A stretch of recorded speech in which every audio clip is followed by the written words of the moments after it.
lang napagtanto na ang tagal ko na pala nagsasayang ng pera kakabili ng mga mamahaling mascara.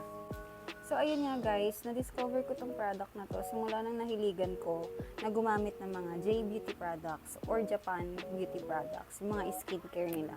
Dumating to sa akin 2 days ago and ginamit ko siya kahapon and then nagstay pa rin siya as in hindi siya nag-batch or hindi ako nagka-panda eyes until the next day.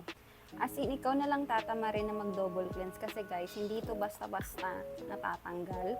Kung gusto mo mag-swimming, na meron kang mascara or pumunta ka ng dagat or anything na merong water na activity, promise, hindi ito basta-basta natatanggal. So, ito nga pala yung Kiss Me Fernie na mascara and ito yung nasa color purple na lalagyan.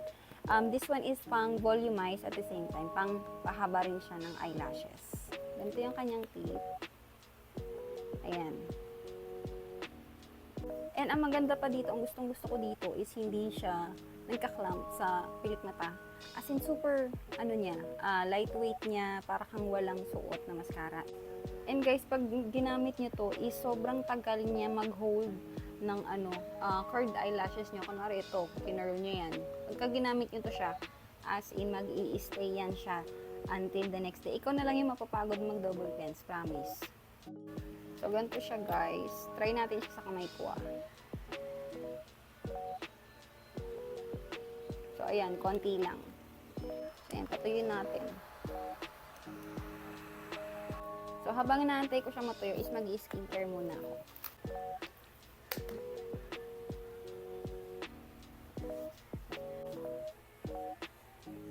And guys, take note pagka ginamit niyo tong mascara na to, hindi siya basta-basta matatanggal ng hilamos lang. As in, kailangan mong gumamit ng cleansing oil or ng cleansing balm, basta yung mga pantanggal ng makeup, para lang matanggal siya. Actually, may nabibili rin na duo nito na pampatanggal ng mascara. Pero guys, kung maghihilamos lang kayo, hindi siya basta-basta matatanggal as in. Ikaw na lang mapapagod, siguro makaka-3 or 4 kang hilamos. Meron pa rin maiiwan at maiiwan. Kaya kailangan mo talagang mag-cleansing oil, kailangan mo bumili ng cleansing balm. Kung gusto mong super waterproof talaga, naghahanap ka talaga ng super long lasting na mascara, itry mo to, ate ko. Promise, hindi ka magsisisi. Next is yung aking Riddle Shot. So, hindi ko siya everyday literal na ginagamit. Mga every other week. Huwag niyo itong gagamitin sa leeg niyo guys kasi makati to. At saka baka mapdi yung yung leeg niyo. Kaya huwag niyo itong gagamitin sa leeg. Sa mukha lang. So ayan guys, after ko gumamit ng Riddle Shot is gagamit ako nitong K-Secret Soul 1988 na retinol. Hindi to retinol, but retinol.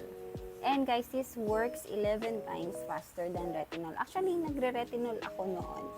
But, tinigil ko siya kasi parang nagiging masyadong sensitive yung balat ko. And then, nagkakaano ko, may instances na parang nag-breakout ako. Kaya, tinigil ko siya. And this one, hindi yun nangyari sa akin as in. Sobrang gentle niya sa balat. And at the same time, ang bilis ng effect niya kasi gamit ko na itong mga 4 days na. Gamit lang ako ng isang dot sa noo. Ganyan. Then, sa magkabilang pisngi. So, ayan guys. And then, sa ilong.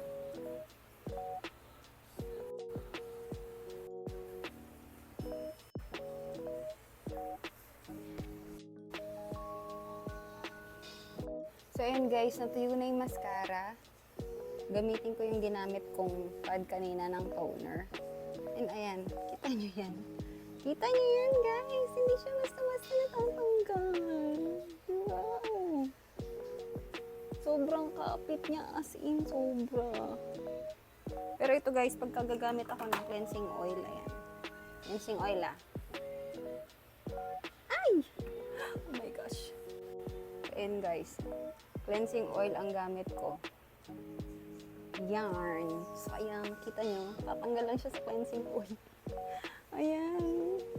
Kuskusin nyo yan. Kita nyo, sa cleansing oil lang siya natanggal. Grabe, sobrang kapit niya. Kaya mga ate ko, kung naghanap kayo ng sobrang waterproof na mascara, i-try nyo itong mga ate ko. Promise, hindi kayo magsisisi. Yun lang. Bye!